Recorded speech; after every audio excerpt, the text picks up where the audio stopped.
오늘 제목이 성장하는 그리스도인입니다. 성장하는 그리스도인. 여러분, 신앙이 성장한다는 것은 뭘 의미하는 걸까요? 신앙이 성장한다. 무엇을 의미할까요? 네? 누가 이야기하셨는데. 믿음이 아까 뭐라 그러셨는데 제가 잘 못 들었습니다.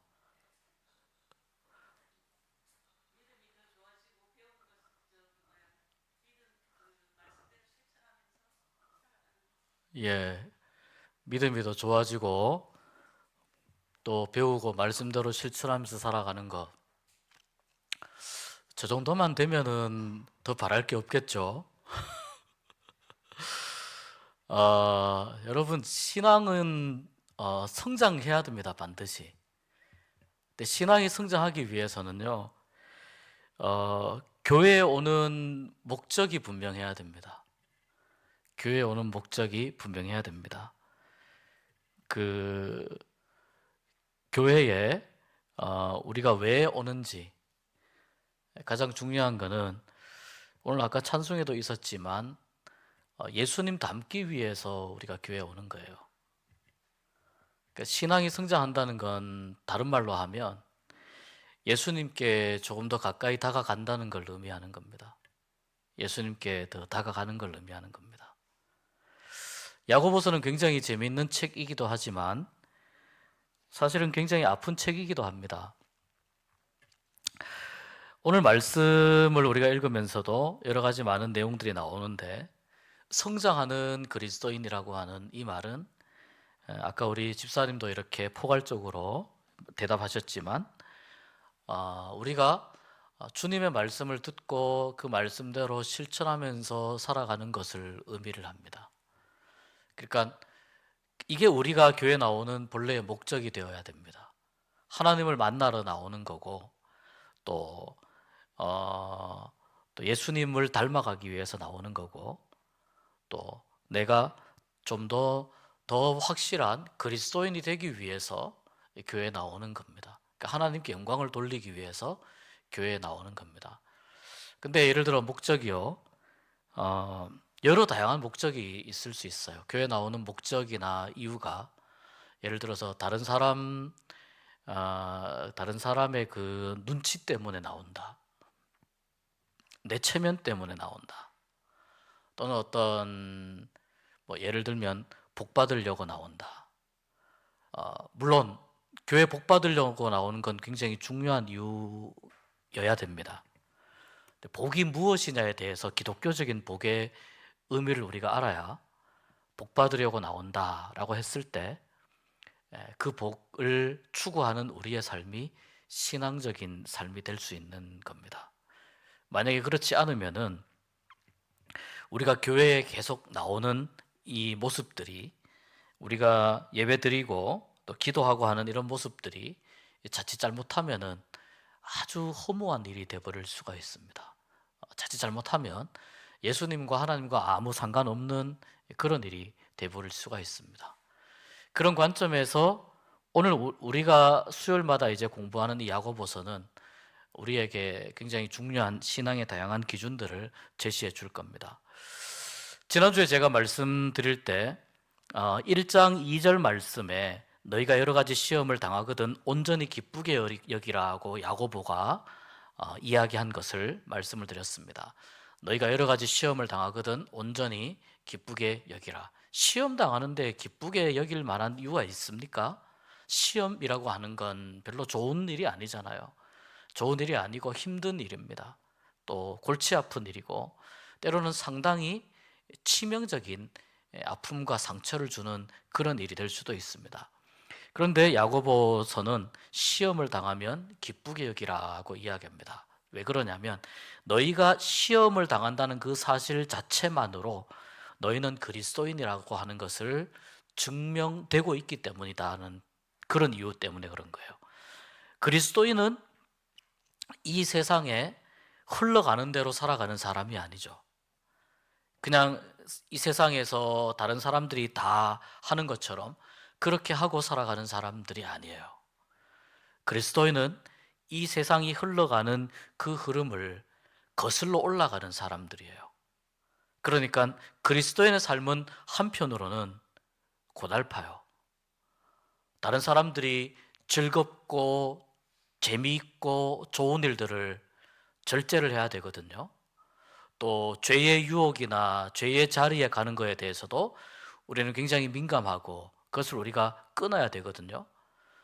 그러다 보면 자연스럽게 그리스도인이기 때문에 때로는 좀 손해를 봐야 된다든지, 때로는 불이익을 본다든지, 내가 예수 믿기 때문에 손해 봐야 되는 경우들 많이 겪어보셨을 거예요. 그리스도인의 삶은 한편으로는 불편해요. 한편으로는 좀 고달플 수가 있어요. 또 한편으로는 그런 경우도 있어요. 예수 믿는 사람들 너무 까칠하다, 까다롭다, 이렇게 이야기하는 경우들도 있어요. 왜 그럴까요? 그리스도인은 세상을 거슬러서 살아가는 사람이기 때문에 그렇습니다. 왜 세상을 거스르려야 되냐면 예수님이 세상을 거스르셨기 때문입니다. 예수님이 세상의 흐름에 그대로 자기의 모든 것을 맡기고 살지 않으셨단 말이죠. 세상을 예수님이 거스르셨고 사람들이 당연하다고 여기는 것에 대해서 예수님은 당연하지 않다 질문을 던진 분이었거든요. 거기에 대해서 왜 이것이 당연하다고 여기느냐? 많은 사람들이 다 그렇게 하면 그것이 옳은 것이냐라고 예수님은 끊임없이 질문을 던졌거든요. 그 예수님을 따라서 살아가는 사람들이 그리스도인입니다. 그러니까 그리스도인은 세상을 거스르면서 살기 때문에 한편으로는 고달플 수 있습니다. 그런데 이 고달픔에 이 어떤 그 노력 또 고달픔에 들어가는 에너지 이것을 이제 내 힘으로 감당한다고 하면은 감당이 불가능합니다. 여기서 무엇이 필요하냐? 여기서 하나님의 은혜와 성령의 인도하심과 하나님의 능력이 우리와 함께하는 삶이 덧입혀져야 우리가 그리스도인으로 살아가면서 정말 이 세상이 주는 그런 쾌락과 즐거움과 이런 것들과 벗하지 아니하고 하나님이 주시는 은혜와 기쁨과 평안에 우리가 그 평안으로 가득 차서 그렇게 살아가게 됩니다. 그러니까 하나님을 우리가 알고 말씀을 알고 복음을 알고 또 교회 나오는 목적이 분명하고 그렇게 될 때 우리가 그리스도인으로서 살아가는 삶이 어떤 삶인지를 알게 된다는 겁니다. 여러분 끊임없이 질문하셔야 됩니다. 과연 이것이 옳은 것인가? 끊임없이 질문하셔야 됩니다. 하나님이 원하시는 것인가? 끊임없이 질문하셔야 됩니다. 그 질문에 그 덧붙여서 나의 믿음과 나의 신앙은 지금 하나님 보시기에 계속 자라가고 있는가? 이것을 끊임없이 질문하셔야 됩니다. 이 질문을 하면서 살아갈 때 우리가 그리스도인이라고 하는 이 정체성을 우리가 제대로 누리면서 살아가게 됩니다. 시험을 만나는 일에 대해서 야고보는 오히려 기쁘게 여기라고 했습니다. 왜냐하면 그리스도인이기 때문이다는 거예요. 그리스도인이라고 하는 이유로 여러 가지 다양한 시험을 만납니다. 자, 12절 오늘 말씀으로 넘어오면 시험을 참는 자는 복이 있다. 우리가 이제 이 시험이라고 하는 것에 제가 지난주 그 말씀드렸죠. 시험이 두 가지가 있다고 말씀드렸죠. 하나는 하나님이 우리를 테스트하시는 테스트가 있고요. 뭐 트라이얼이라고 하기도 합니다. 테스트가 있고 또 하나는 사탄이 우리를 유혹하는 템테이션이 있어요. 하나는 유혹의 관점에서의 시험이 있고 하나는 테스트의 관점에서의 시험이 있어요. 둘 다 힘들어요. 둘 다 쉬운 게 아니에요. 목적이 달라요. 테스트는 하나님께서 우리를 시험하시면서 우리의 믿음이 더욱더 견고해지는 과정으로 나아가도록 우리를 테스트하는 것이 하나님이 하시는 시험이에요. 우리의 믿음에 유익이 되도록 하시는 것이 하나님의 시험이고 마귀가 하는 템테이션은 우리로 하여금 죄의 자리로 가게끔 만드는 것이 유혹이고 템테이션입니다. 둘 다 쉽게 넘어갈 문제는 아닙니다. 그러나 이 두 가지를 잘 분별을 하게 될 때 우리는 테스트를 잘 감당을 하고 템테이션을 잘 이겨내게 됩니다. 성경에는 하나님께서 하신 이 다양한 그 시험의 자리에 있었던 사람들이 있습니다. 예를 들면 요셉 같은 사람이 그 대표적인 사람 중에 한 명입니다. 요셉은 아시다시피 10대의 아주 어린 나이에 집에서는 옥동자같이, 집에서는 정말 그 귀한 아들로 이 왕자병 같은 약간 그런 증세를 보이면서 아버지 사랑을 독차지하면서 살았습니다. 형들하고 갈등이 나고 형들하고 트러블이 생기면서 형들에 의해서 노예로 팔려가게 되죠. 이 순간순간을 보면 요셉은 정말 견디기 힘든 시간을 지나가고 있는 거예요. 노예로 팔려가게 됐을 때 누가 요셉에게 존댓말하고 물도 챙겨주고 밥도 챙겨주고 그랬겠습니까? 이렇게 묶여서 가지 않았겠습니까? 묶여서 가고 인간 대접을 받지 못하고 아마 동물 대접, 물건 대접을 받았을 거예요. 그러니까 팔려서 이제 이집트 장군의 집으로 팔려서 가게 되죠. 노예의 신분으로 살게 돼요. 불과 얼마 전까지만 해도 집에서 가장 사랑을 많이 받는 아들이었어요. 그런데 노예의 신분으로 살게 됩니다. 자, 이 상황 가운데에서 요셉이 이 시간을 견디는 건 정말 쉽지 않았을 거예요. 그런데 어떻게 그 시간을 견디고 그 시간을 이겨냅니다. 견디고 이겨내는데, 그러고 나서 요셉이 좀 잘 돼야 되는데 누명을 쓰잖아요. 말도 안 되는 누명을 쓰잖아요. 여러분, 누명 써보신 분 아시겠지만 진짜 억울합니다. 정말 억울하고 속이 막 뒤집어질 것 같고 가서 한번 어떻게 막 뒤엎어 버릴까 그런 생각이 막 나기도 합니다. 좀 근거 없는 그런 말이나 유언비어나 이런 누명을 썼을 때, 억울할 때 정말 참 견디고 인내하기가 쉽지 않습니다. 요셉도 보면은 말도 안 되는 누명을 썼죠. 자기는 한 번도 안주인에게 눈길 한 번 준 적이 없어요. 빈틈을 보인 적이 없는데 어쨌거나 안주인이 유혹을 하다가 안 되니까 요셉에게 그걸 뒤집어 씌웠습니다. 그래서 요셉이 어디로 갑니까? 자, 노예로 살아가는 건 그나마 이건 좀 그래도 이제 또 그 집에서 내가 그 책임지고 할 수 있는 일이 있잖아요. 근데 노예보다 더 억울한 상황으로 내몰리는 거예요. 죄수가 되는 거예요. 죄수가. 죄를 안 지었는데 감옥에 가는 거예요. 죄를 안 짓고 감옥에 가는 거예요. 자, 이런 상황을 요셉이 그런 상황을 견뎌냅니다. 그런 상황을 꿋꿋이 견뎌냅니다. 그때 요셉이 어릴 때 꿈꿨던 거, 그런 거 꿈 생각이나 했겠습니까? 생각 못 했을 겁니다. 그런데 성경은 뭐라고 이야기하느냐면, 자, 요셉이 그 노예로, 하인으로 살고 있을 때, 그때 성경이 이렇게 이야기해요. 하나님이 요셉을 형통하게 하사라고 기록해요. 노예의 삶에서 형통하면 얼마나 형통하겠습니까? 그런데 재밌는 게 뭐냐면요, 요셉을 통해서 그 집이 다 복을 받게 해요. 하나님이. 요셉이라고 하는 한 사람의 노예가 하나님 앞에서 정직하고 올바르게 사는 모습 때문에 그 집이 복을 받게 하고요. 그래서 요셉의 주인이 하나님이 요셉을 형통하게 한 것을 보면서 그 집의 모든 일들을 전부 다 요셉에게 다 맡기는 거예요. 그 집안일을 다 알아서 하도록 요셉에게 맡기는 겁니다. 감옥에 갔습니다. 감옥에 갔는데 거기에서도 어떤 기록이 있냐면, 하나님께서 요셉을 형통하게 하셨다는 기록이 감옥 생활할 때 있어요. 감옥 생활하는 상황에서 형통이라는 게 말이 되겠습니까? 말이 안 됩니다. 어떻게 감옥 생활하는 것 자체가 이미, 그것도 내가 죄를 지어서 간 게 아니고 억울하게 간 거잖아요. 형통한 게 아니에요. 그런데 형통하게 했다라고 하는데 그 요셉 요셉과 함께 그 감옥 생활을 하고 있는 그 죄수들, 다른 사람들은 죄수들이 맞습니다.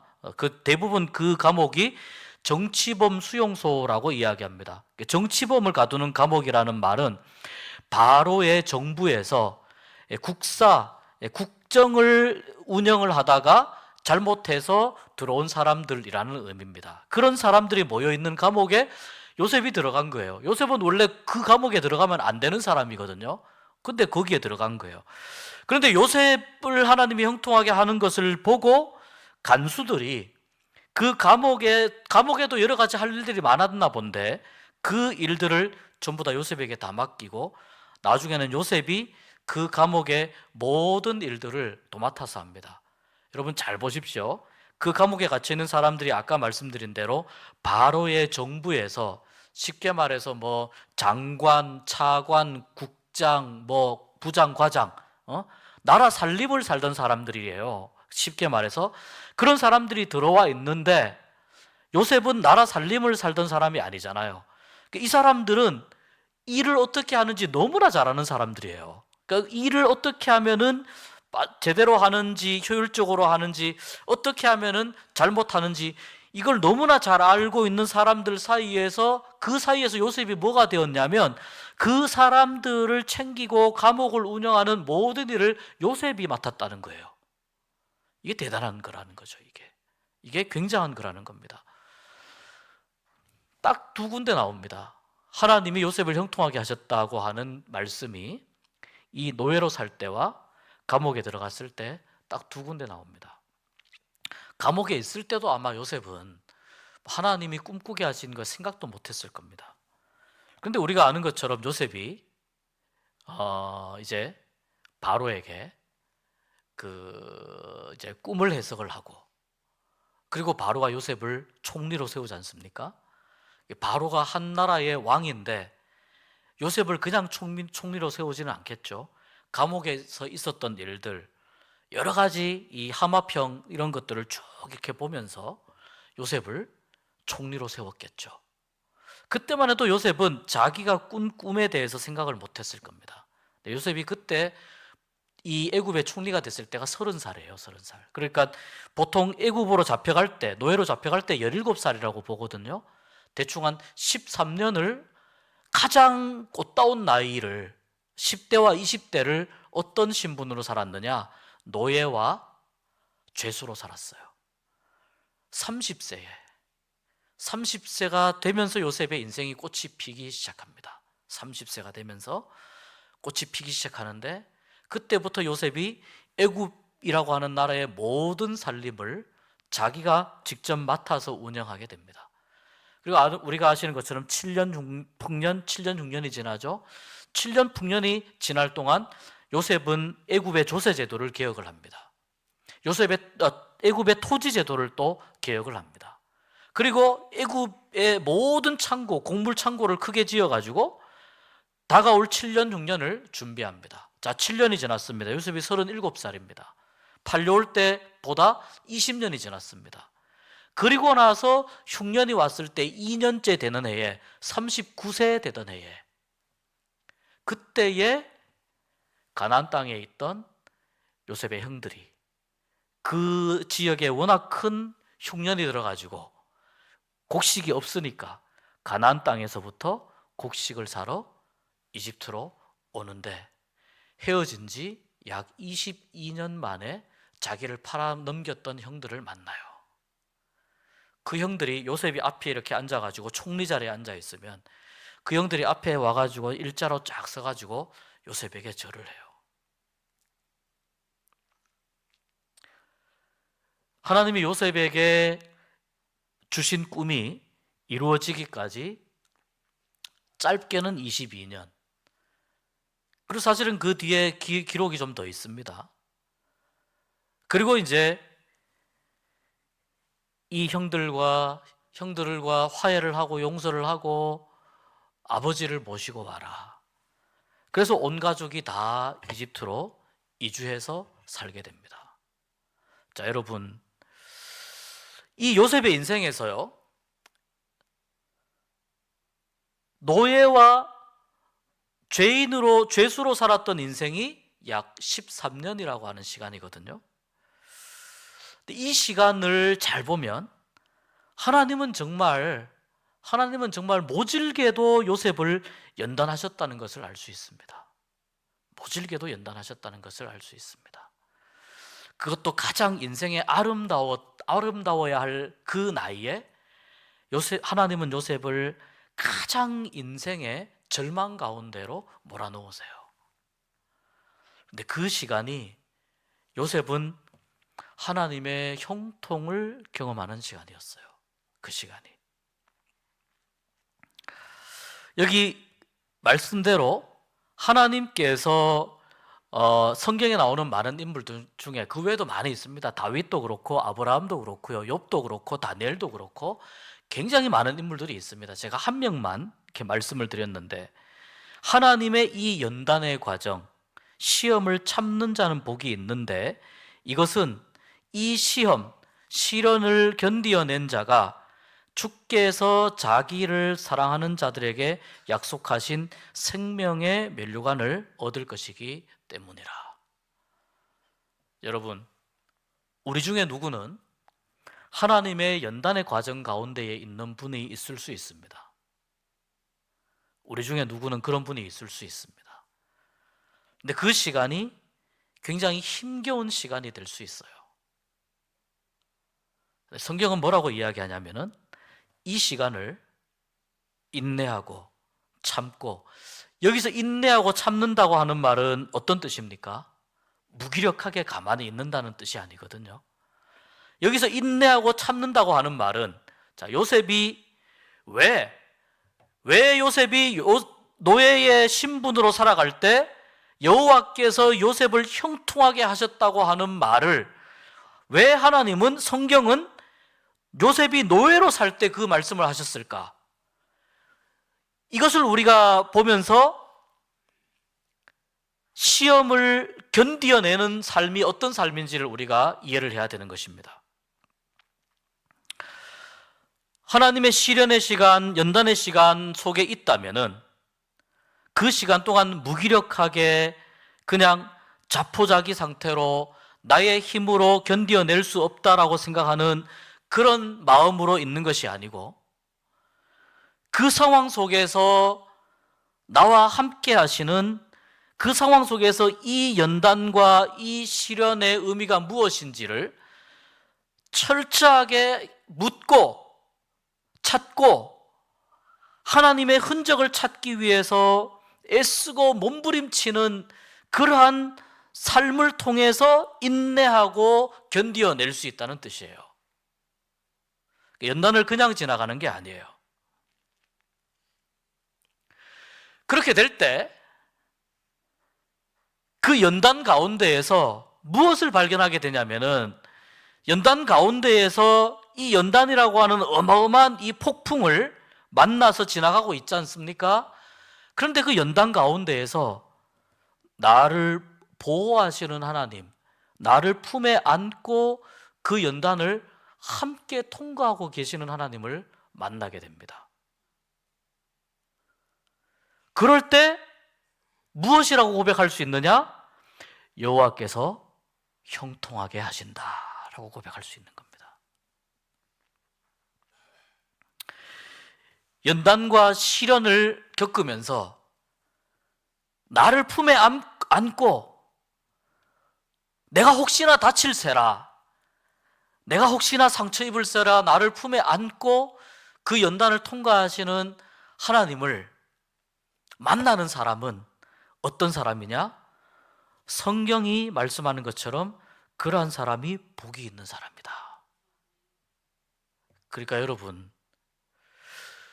우리가 일반적으로 생각하는, 세상에서 생각하는 복과 하나님께 찾아야 될 복은 좀 다른 것입니다. 많이 다른 것입니다.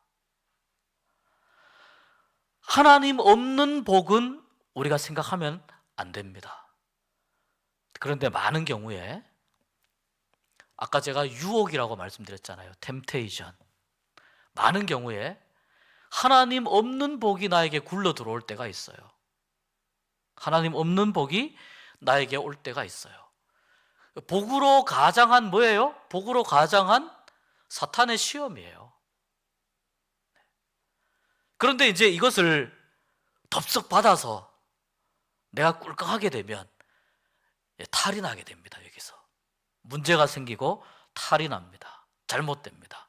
나도 모르는 사이에 죄의 자리에 와 있는 것을 깨닫게 되고, 나도 모르는 사이에 하나님과 멀어졌다는 것을 깨닫게 된다는 겁니다.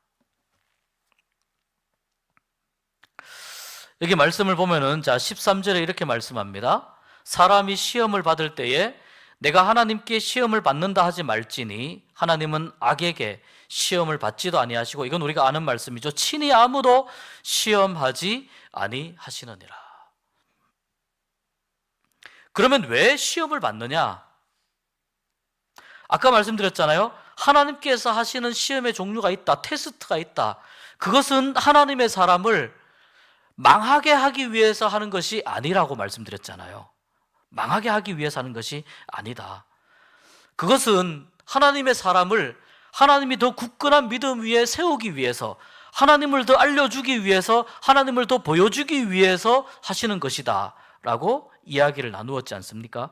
그런데 그럼에도 불구하고 우리가 살아가는 이 세상은 시험과 이 테스트와 유혹과 또 심지어는 어떤 징계와 고난, 이런 것들이 우리가 살아가는 세상 속에는 엉켜 있어요. 복잡하게 엉켜 있기 때문에 이것을 우리가 지혜롭게 잘 분별하지 못하면은, 우리는 자칫 잘못하면은 우리가 살아가면서 만나는, 쉽게 말해서 어려운 일들, 이 어려운 일들의 의미를 제대로 깨닫지 못하고 지나가게 되는 경우가 많아요. 사람들이 시험 받는 이유를 뭐라고 하느냐면은 욕심에 이끌려 미혹되었기 때문이다라고 합니다. 여기에서 이 말하는 욕심에 이끌려 미혹되었다라고 하는 말은, 이 욕심을 이제 마귀가 시험거리의 하나의 도구로 사용한다는 뜻입니다. 내가 어떤 어려운 일이 닥칠 때, 힘든 일이 닥칠 때, 고난이 닥칠 때, 그럴 때 내가 잘 생각해 보아야 되는 것이죠. 이것이 어떤 이유 때문인가, 무엇 때문인가, 여러분 이걸 잘 생각해 보아야 되는데, 이걸 이제 해석을 잘못하게 되면 완전히 엉뚱하게 가게 됩니다. 근데 여기서 하나님 앞에 솔직해야 됩니다. 하나님 앞에 솔직해야 내가 정말 내가 이러한 욕심 때문에 내가 지금 이러한 어려운 일을 겪고 있구나, 힘든 일을 겪고 있구나 라고 하는 것을 하나님 앞에 솔직하게 인정하고 고백해야 될 때가 있다는 것입니다. 하나님 앞에 정직해야 된다는 겁니다. 자, 그러면 하나님은 아무도 시험하지 아니하시는데 왜 사람들이 이렇게 시험을 받느냐? 첫 번째, 자기 욕심 때문에 시험을 받는다고 말씀드렸습니다. 그 다음에 또 한 가지는 어디냐면, 이건 조금 서글픈 이유이기는 한데요, 로마서 1장 말씀을 잠깐 좀 보도록 하겠습니다. 로마서 1장 쭉 이렇게 이제 28절 한 절만 한번 읽어보겠습니다. 로마서 1장 28절 한 절만 우리 자막에 나왔는데 같이 읽어보겠습니다. 또한 그들이 마음에 하나님 두기를 싫어하며 하나님께서 그들을 그 상실한 마음대로 내버려 두사 합당하지 못한 일을 하게 하셨으니, 자, 그 합당하지 못한 일이 어떤 거냐면은 모든 불의, 추악, 탐욕, 악의가 가득한 자, 시기, 살인, 분쟁, 사기, 악독, 그 다음에 수군수군, 비방, 하나님께서 미워하는 자, 이렇게 쭉 나옵니다. 29절부터 이하로 쭉 나옵니다. 여기 보면은 하나님 마음에 하나님 두기를 싫어하는 사람들이 있어요. 이게 로마서 1장 앞부분에 보면 이 내용이 쭉 나와요. 마음에 하나님 두기를 싫어하는 사람들을 하나님께서 어떻게 하시는 경우가 있느냐? 그 상실한 마음을 하나님이 그냥 내버려 두시는 경우가 있어요. 이건 뭐냐면은 정말 이건 좀 최악의 경우입니다. 하나님이 그냥 죄 가운데에 내버려 두시는 경우가 있다는 거예요. 왜 사람들이 죄를 많이 짓냐고요? 왜 이렇게 좋은 이야기를 하는데, 왜 이렇게 말씀을 읽는데, 왜 이렇게 교회가 많은데, 왜 이렇게 기독교인이 많은데 사람들이 죄를 짓냐고요? 마음에 하나님 두기를 싫어하는 사람들이 있는데 그들에게 교회에서도 말씀하고 가족 중에 예수 믿는 사람도 말씀하고 주위에 여러 가지 다양한 좋은 이야기들도 하고 계속 그렇게 이야기하지만 자기 양심에서 하나님을 거절하고 하나님을 거부하고 하나님 인정하기를 거절하는 사람에게 하나님께서 그 마음, 상실한 마음 그대로 그냥 내버려 두시는 경우가 있다는 거예요. 이런 경우는 그 사람이 시험을 당하든지 그 사람이 죄를 짓든지 그 사람이 고난을 당하든지 어떤 상황 가운데 있다 하더라도 하나님께서 더 이상 신경 안 쓰신다는 거예요. 여러분, 굉장히 이게 두렵고 무서운 말씀입니다. 왜 하나님은 마지막에 죄를 짓는데 모든 것을 다 하시면서 참으시나요? 왜 죄를 짓는데 막지 아니하시나요? 에덴 동산부터 늘 사람들이 던지는 질문이 이 질문이거든요. 왜 하나님은 막지 아니하시나요? 하나님은 그만큼 우리를 로봇이나 뭐 어떤 동물로 취급할 그 이상으로 하나님은 우리를 존귀하게 지으셨기 때문이에요. 하나님은 우리를 존귀하게 지으셨기 때문이에요. 우리를 존귀하게 지으셨기 때문에 우리가 존귀한 존재가 되어야 되는 것입니다. 그런데 이 사람들은 어떤 사람들이냐? 존귀한 존재가 되기를 스스로 거부하는 사람들이에요. 하나님은 마지막으로 그 사람들에게 다 양심을 주시거든요. 양심을 주세요. 그러니까 내가 죄를 지으면서도 이건 아무리 해도 양심에서 벗어나는 일이야라는 것을 압니다. 사람들은 모를 수가 없습니다. 그걸 모른다면 사람들은 나중에 뭐 우리가 그런 이야기들이 있지 않습니까? 이렇게 오랫동안 이제 구치소 감옥에서 생활하다가 예전에 아주 이렇게 굉장히 안 좋은 죄를 지었던 그런 살인범일 경우에 이제 사형을 당하는 경우들이 있었잖아요. 압니다. 본인이. 왜 모릅니까? 내가 잘못한 거 압니다. 오늘도 뉴스에 보니까 그 태국에서 있었던 그 살인 사건의 용의자가 붙잡혀서 체포되었는데 본인은 끝까지 안 죽였다라고 이야기를 하잖아요. 왜 그렇겠습니까? 알기 때문에 그런 거예요. 모를 수가 없습니다. 내가 잘못 알고 있고 잘못 행동하고 있고 잘못 살고 있다는 것을 압니다. 적어도 양심으로는 압니다. 하나님께서 모든 사람들이 존귀한 존재이기 때문에 양심이라는 걸 주셨어요. 그런데 여기에서 하나님이 내버려 두는 사람은 그 양심마저 저버리는 사람이라는 거예요. 굉장히 무서운 말씀이죠. 오늘 말씀으로 오면은 오직 각 사람이 시험을 받는 것은, 여기에서 말하는 이 시험은 결국 자기를 죽음으로 몰고 가는 시험을 의미해요. 그건 뭐 때문이다? 욕심 때문이다. 탐욕 때문이고 탐심 때문이다. 이건 다른 말로 하면 뭡니까? 내 안에 이기적인 죄성 때문이에요. 내 안에 있는 죄성을 내가 하나님 앞에서 죽이지 못하고 내가 성령의 능력으로 성령의 법을 따르지 아니하고 죄의 법을 따르고자 할 때에 나타나는 현상입니다. 그렇게 될 때 어떻게 되느냐? 15절에 유명한 말씀이 있죠. 욕심이 잉태한즉. 자, 욕심이 점점점 자라면 뭐가 된다고요? 죄가 된다고요. 죄가 크면은 뭐가 된다고요? 죽는다고요. 욕심에서 사망으로 바로 가지는 않지만 중간에 죄라고 하는 몇 번의 단계를 거치게 되겠죠. 근데 결국은 뭐냐? 욕심이 문제라는 거예요. 결국은.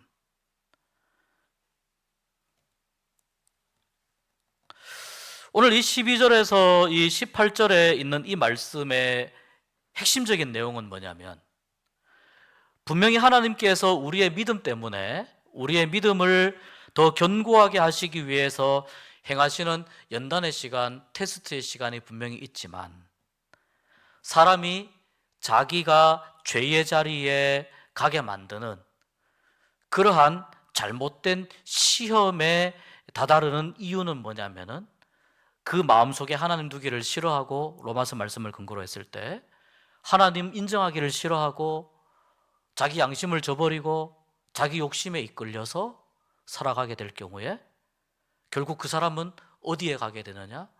마지막 최종적으로 사망에 이르게 된다라고 말씀하시는 겁니다. 이것이 오늘 이 12절에서 18절 말씀의 내용입니다. 그럼 여러분 요 말씀만 하고 마쳐야 되겠습니다. 그러면은 우리가 이제 이런 경우가 있습니다. 내가 이미 어떤 잘못을 했어요. 이건 시험하고 좀 다른 문제예요.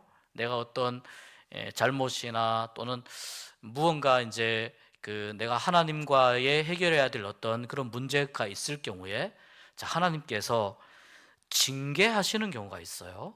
징계하시는 경우가 있어요. 이 징계를 어떻게 볼 것이냐, 이것만 보고 마치도록 하겠습니다. 히브리서 12장 말씀입니다. 야고보서 바로 앞에가 히브리서가 있죠. 자, 히브리서 12장 몇 절입니까? 5절부터 우리 한번 보도록 하겠습니다. 하나님이 주시는 징계에 대해서 가장 잘 설명한 말씀이 이 말씀이에요. 히브리서 12장 5절부터 한번 교독하겠습니다. 또 아들들에게 권하는 것 같이 너희에게 권면하신 말씀도 잊었도다. 일렀으되 내 아들아 주의 징계하심을 경히 여기지 말며 그에게 꾸지람을 받을 때에 낙심하지 말라.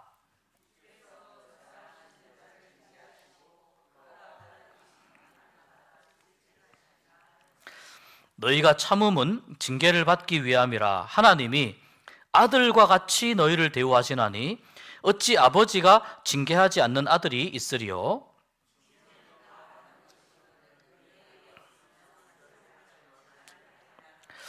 또 우리 육신의 아버지가 우리를 징계하여도 공경하였거든 하물며 모든 영의 아버지께 더욱 복종하며 살려 하지 않겠느냐?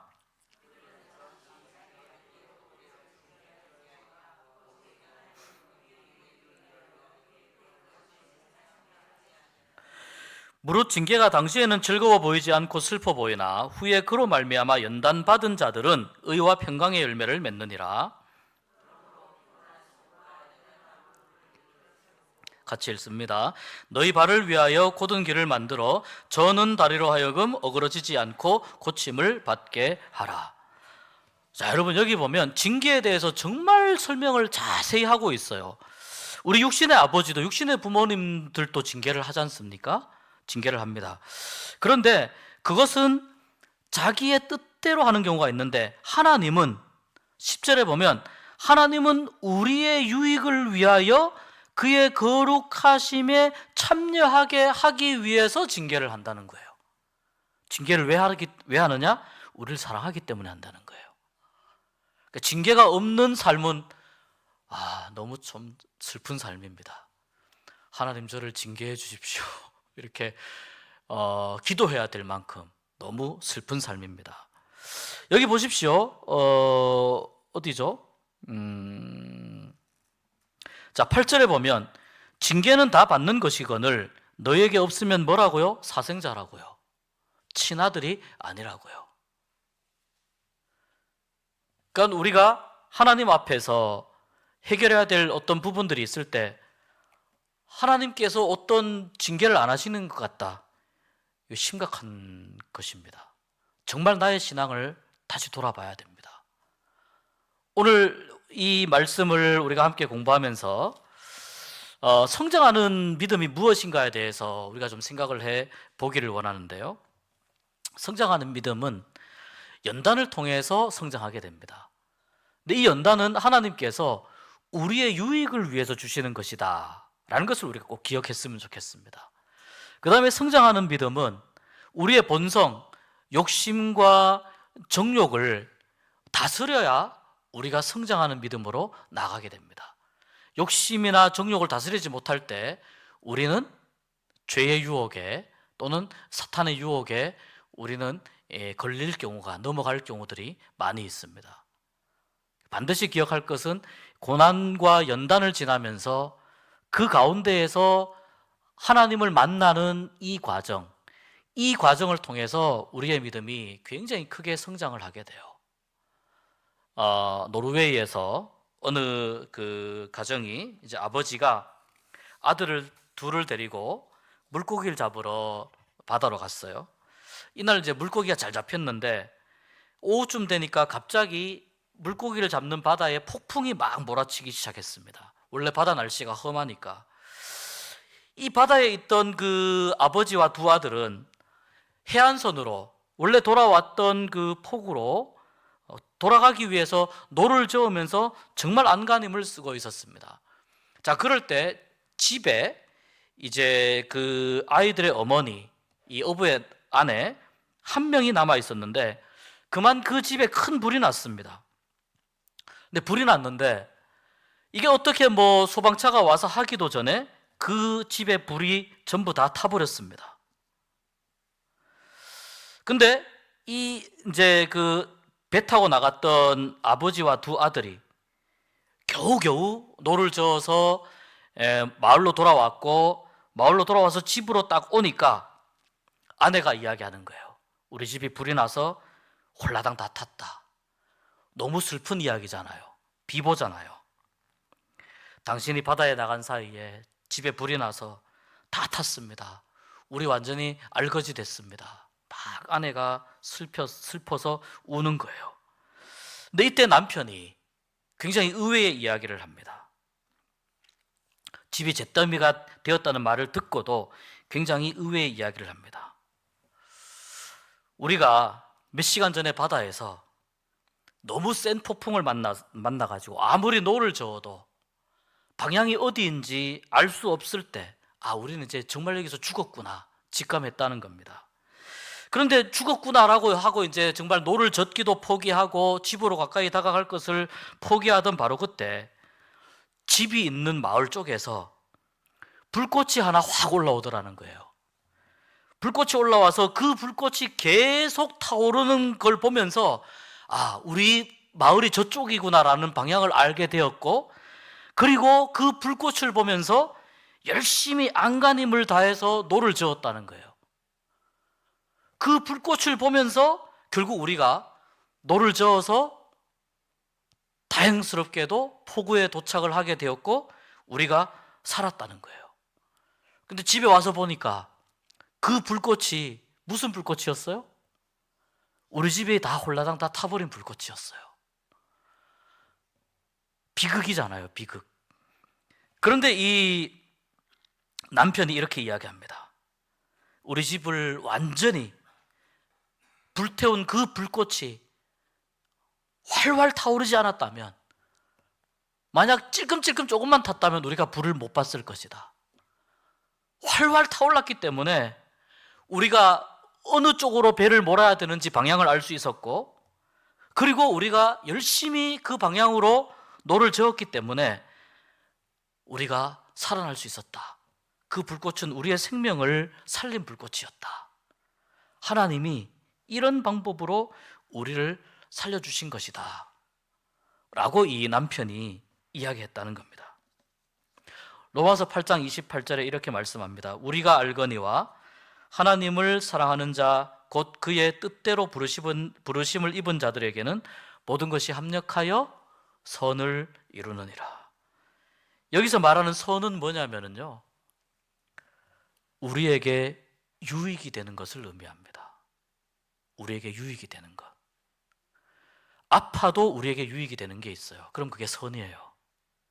힘들어도 우리에게 유익이 되는 게 있어요. 그럼 그게 선입니다. 관점의 문제고 해석의 문제입니다.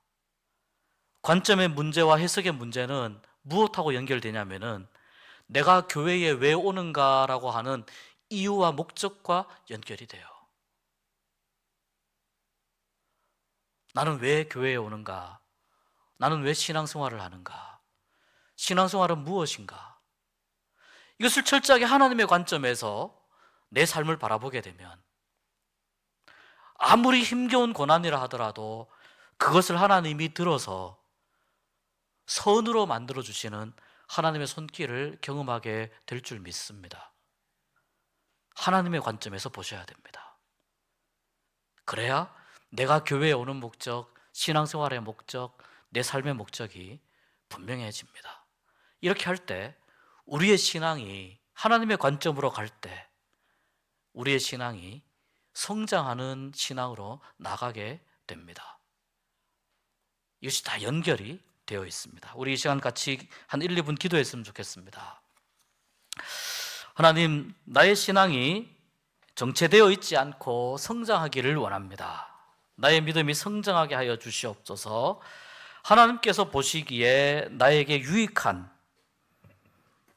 것이 무엇인지 하나님 허락하여 주시고, 또 깨닫게 하여 주시고, 또 고난과 징계와 시련과 시험으로 가득한 이 세상을 살아가지만 그 모든 것들을 주관하시는 하나님을 찾을 때에 고난이 유익이 되고, 시련을 이기는 것이 유익이 되고, 또한 유혹을 이겨내는 과정도 나에게 큰 유익이 되도록 선한 삶으로 나갈 수 있도록 인도하여 주시옵소서. 우리 이 시간 같이 기도하고 마치겠습니다.